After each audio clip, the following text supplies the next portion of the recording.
How do we make Toronto an accessible city for everyone?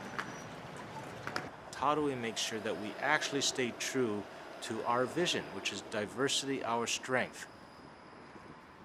Have Toronto be a welcoming community while preserving dignity, living dignity for everyone here. 512 St. Clair to St. Clair Station. We are becoming a city of haves and have-nots. There are some people for whom Toronto is a wonderful city. They're making it. They're doing really fine. Thank you very much. But there's an increasing number of people who are on minimum wage, who are on social assistance, or who are on ODSP, for whom life is really hard, really hard. And that group is actually growing. And when you see the rents that some people are paying and how much is left over after the rents, when you see the lineups at the food banks, when you see the lineups to get into our shelters, then you're starting to see this social fabric starting to tear. That social inequality has a color to it. It has an immigrant face. It has a women's face. It has a single mom's face. And it also, in some cases, has a senior's face.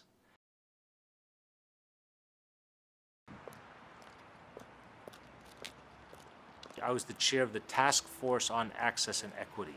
So my job was to bring the different groups that were working on anti-racism work, women's work, LGBT work, Aboriginal work, disabilities work, figuring out how we make sure that job opportunities, that housing opportunities were available to everyone. Nothing happens without community. Witchwood Barns, libraries, park renovations, none of them happened alone. I sometimes was the public face of it, but really each and every one was a community effort. You are obligated to grow where you are planted. So if you are a young parent, and you see that in your community there's a lack of affordable childcare, organize something. Come down, make a difference. Push against the system and make sure that something happens in your community.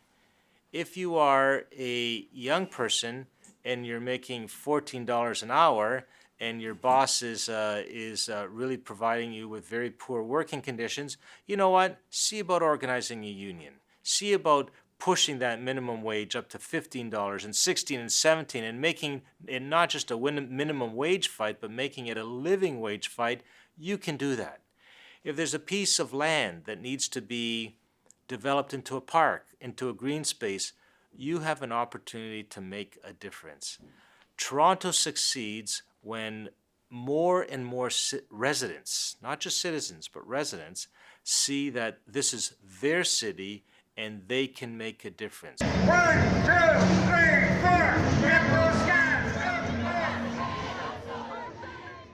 Cities don't happen by accident. Cities happen because of activism, because people are active, passionate about the community where they live. It is a lot of work, and it's very rewarding work because you get to meet so many interesting people. And you get to work on so many interesting projects, and you get to see yourself and the community reflected in the work in a very immediate way. That's what local politics is about.